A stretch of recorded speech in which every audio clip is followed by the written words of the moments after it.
Hello guys, मैं हूं जय वादोड़कर और आज के वीडियो में हम बात करने जा रहे हैं प्री बोर्ड स्ट्रेटेजी के बारे में। हम आज बात करेंगे वैसे 5 टिप्स के बारे में जो आपको हेल्प करेगी अपने प्री बोर्ड्स के टाइम पे। इस वीडियो को पूरा देखना, बिल्कुल भी स्किप मत करना। मैं जानता हूं कि आपके प्री बोर्ड्स बहुत नज़दीक है और मैं आपका टाइम वेस्ट नहीं करना चाहता। आप चाहिए तो वीडियो 1.5 पे भी देख सकते हैं, लेकिन मैं जो पॉइंट्स आपको बताने वाला हूं वो बहुत इंपॉर्टेंट है, तो इस वीडियो को बिना स्किप किए पूरा देखना। तो चलिए शुरू करते हैं। ठीक है, तो हम शुरू करते हैं अपने पहले पॉइंट से। तो पहला पॉइंट क्या है? पहला पॉइंट है भागना नहीं है। भागना नहीं है इसका मतलब क्या? जल्दी जल्दी में मत पढ़ना है। मैं आपको ना एक एग्जांपल देता हूँ। जब मैं लास्ट ईयर जब मैं एक स्टूडेंट से मिला प्री बोर्ड्स के बाद, तो उसने बोला कि भाई मेरा एक ना वो क्वेश्चन छूट गया 3 मार्क्स का। तो मैंने पूछा भाई कैसे? तो उसने बोला कि मैं एग्ज़ाम देने जा रहा था, तो उसके 5 मिनट पहले, उसके 1 घंटे पहले, 2 घंटे पहले मैंने फटाफट से ये पढ़ लिया था, और जब एग्जाम में वो क्वेश्चन पढ़ा तो कॉन्सेप्ट मेरे ध्यान में ही नहीं आया। जब कॉन्सेप्ट मेरे ध्यान में नहीं आया, मैं तो लिख नहीं पाया। तो मैं यही कहना चाहता हूँ कि ऐसे लास्ट मोमेंट पे पढ़ के कुछ होने वाला है नहीं। तो आप जितना पढ़े हो उतना ही ध्यान में रखो। कोई आपसे बोले कि आपका 80% सिलेबस हो जाना चाहिए, मत मानो। कोई आपसे बोले कि आपका 70% हो जाना चाहिए, मत मानो। 60% मत मानो, 50% मत मानो।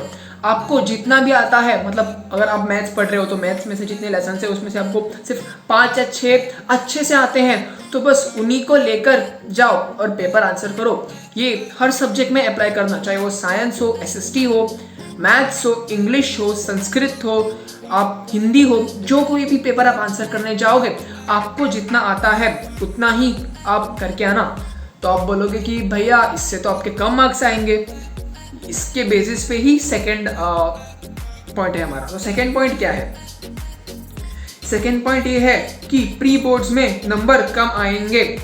ठीक है, प्री बोर्ड्स में मैं बात करता हूँ हमारे क्लास के टॉपर के बारे में। जब मैं 10th में था तब उसके आए थे 90%, मतलब डिविजन्स बनते थे ABC, तो जो टॉपर था उसके आए थे 90% और मेरे आए थे 75%। लेकिन हम में से बहुत लोग ऐसे हैं जिन्होंने 95 तक फोड़ा है। मैंने खुद 91.83 फोड़ा था। तो प्री बोर्ड्स के मार्क्स पे आपके बोर्ड्स के मार्क्स जज मत करना। बहुत लोग कहते हैं कि प्री बोर्ड्स में अगर आपका 70% आए तो सिर्फ 10% बढ़ते हैं बोर्ड्स के लिए। ऐसा कुछ नहीं होता। जितना आप अच्छे से प्री बोर्ड्स के बाद पढ़ोगे उतना आपका मार्क्स आएगा। ठीक है, लेकिन जितना प्रिपेयर करोगे वो ही देना, उसका 100% देना। अगर आपने 5 लेसन किया है, वो जो 5 लेसन आपने किए हैं वो आपके परफेक्ट होने चाहिए। और जब मैं कहता हूँ परफेक्ट, उसका मतलब है 100% आना चाहिए। उसमें से कौन सा भी क्वेश्चन आपके सामने क्यों ना फेंका जाए, उसका आंसर आपको बहुत अच्छे से आना चाहिए। ठीक है, तो हम अगले पॉइंट पे चलते हैं। थर्ड पॉइंट जो है वो ऑब्वियस है, मैंने पिछले वीडियो में भी बताया था। अगर आपने नहीं देखा है तो लिंक डिस्क्रिप्शन में है, जाके देखना। तो थर्ड ऑप्शन जो है वो है कि हार्ड चेकिंग होगी। ठीक है बच्चों, तो मार्क्स कटेंगे इवन फॉर स्मॉलेस्ट मिस्टेक्स। अगर आप 2 मार्क्स का कोई क्वेश्चन लिख रहे हो और आपने छोटी सी भी गलती की स्पेलिंग में, वॉज इज में नहीं, जैसे कि मतलब इंपॉर्टेंट कीवर्ड्स जैसे रहते हैं, उसमें आपने कोई भी मिस्टेक की, ए की जगह ई लिख दिया, ई की जगह ए लिख दिया, तो आपके मार्क्स कटेंगे, हाफ मार्क कटेगा। इससे बच्चा पता है क्या हो जाता है? बहुत फ्रस्ट्रेट हो जाता है। तो इसका ना एक अच्छा रीज़न है, जब बच्चा फ्रस्ट्रेट होगा ना तो उसको वो चीज़ याद रहेगी, और वो चीज़ याद रहने पे बोर्ड्स में वो गलती ना करे, इसीलिए हार्ड चेकिंग की जाती है। इससे आपके कम मार्क्स जरूर आएंगे। ठीक है, मार्क्स कटेंगे वो स्मॉल मिस्टेक्स और हार्ड चेकिंग।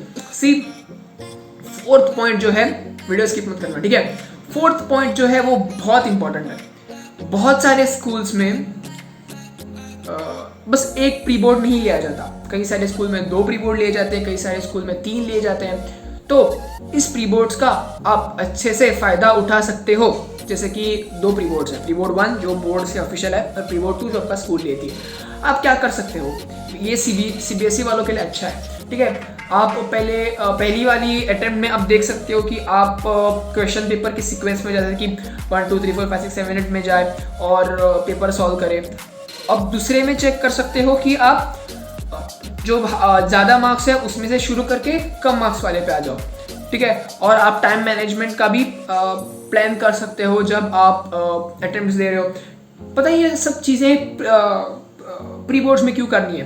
क्योंकि बोर्ड्स आपको फाइनल एग्जाम है, आप वहाँ पे जाके टेस्ट ट्रायल तो नहीं ले सकते कि अब हम ये करेंगे, अब हम वो करेंगे, ऐसा तो आप कर नहीं सकते। इसीलिए आपको जो भी एक्सपेरिमेंट्स करने हैं अपने स्ट्रेटजीज पे, वो आप सिर्फ प्री बोर्ड्स में करना। अगर 2 प्री बोर्ड्स है तो बहुत अच्छा है, और अगर सिर्फ 1 प्री बोर्ड है तो जो स्ट्रेटजी आप उस प्री बोर्ड को लगाओगे, अगर वो सक्सेसफुल होती है तो उसी को लेके चलना, और अगर वो सक्सेसफुल नहीं होती है तो उसका थोड़ा सा मॉडिफाई करके इधर उधर करके अपने जो प्लान है उसको एग्जीक्यूट करना, ठीक है, पीछे नहीं हटना है। देखो कि कौन सा ऐसा है जिसमें तुम्हारे ज़्यादा नंबर आएंगे और टाइम मैनेजमेंट हो जाएगा, ठीक है। 1 और 2 में जो वर्क करेगा उनको बोर्ड में यूज़ करना है, ठीक है। मैंने आपको एक चीज़ पहले भी बताई थी, वो है टाइम मैनेजमेंट, ठीक है। CBSE वालों का पेपर अगर 80 मार्क्स का हो तो आपको 160 मिनट्स में ख़त्म करना है। इसका मतलब है हर एक मार्क के पास आपके लिए 2 मिनट्स है।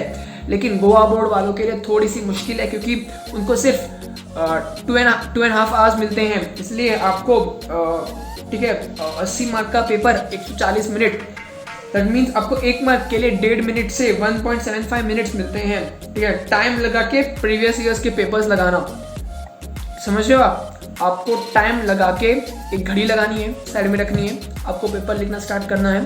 आपको 3 घंटे तक बैठ के पेपर लिखना है, ठीक है। आपको पेपर चेक करना है और देखना है कि आप उस टाइम में पेपर सॉल्व कर सकते हो कि नहीं।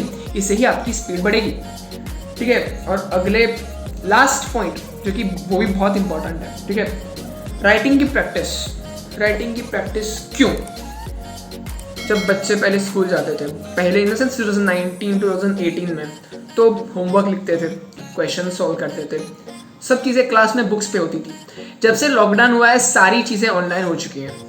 अब सब बच्चों के पास लैपटॉप्स है, फ़ोन्स हैं, सब बच्चे डिजिटल नोट्स पढ़ रहे हैं, किसी को लिखने की प्रैक्टिस है ही नहीं। तो मेरी एक इम्पॉर्टेंट टिप है जो आप सबको मैं देना चाहता हूँ कि हर वो चीज़ जो आप पढ़ रहे हो लिख के पढ़ना।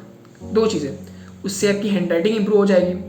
दूसरी चीज़ जो है वो है आपकी जो राइटिंग स्पीड है, राइटिंग कंसिस्टेंसी है, राइटिंग पावर है। तो राइटिंग पावर क्या है? राइटिंग पावर ये होती है कि जो बिना थके आप कितनी देर तक लिख सकते हो कंसिस्टेंसी से, इसको आपको इंप्रूव करना है। क्यों? क्योंकि आपको 3 घंटे तक पेपर में बैठ के 3 घंटे तक पेपर में बैठ के पूरा पेपर लिखना है, ठीक है। आप ऐसा नहीं कर सकती 2 घंटे 1.5 घंटा बहुत तेज लिखा, फिर आपका हाथ बहुत दर्द कर रहा है, फिर लिख ही नहीं पा रहे हो। ऐसा नहीं होना चाहिए। आपको टाइम मैनेजमेंट और राइटिंग प्रैक्टिस दोनों अच्छे से होनी चाहिए, ठीक है। बस आज के वीडियो के लिए बस इतना ही था। अगर आपको कोई भी डाउट है और आप मुझसे पूछना चाहते हो तो आप मुझे मेल कर सकते हो, आप मुझे टेलीग्राम पे पूछ सकते हो, या फिर आप मुझे मेरे इंस्टाग्राम पे टेक्स्ट ज़रूर कर सकते हो। तो अगर आपको किसी भी टॉपिक पे वीडियो चाहिए तो आप डिस्क्रिप्शन आप कमेंट सेक्शन में बता देना। अगर हो सके तो मैं तुरंत वीडियो बना दूंगा। और बहुत सारी ऐसी educational videos, tricks and tips videos, motivation वाली वीडियोस आती रहेंगी। चैनल से ट्यून्ड इन रहना। तब तक के लिए धन्यवाद। पढ़ो, फोड़ो, कहर मचाओ, आग लगा दो। Bye bye.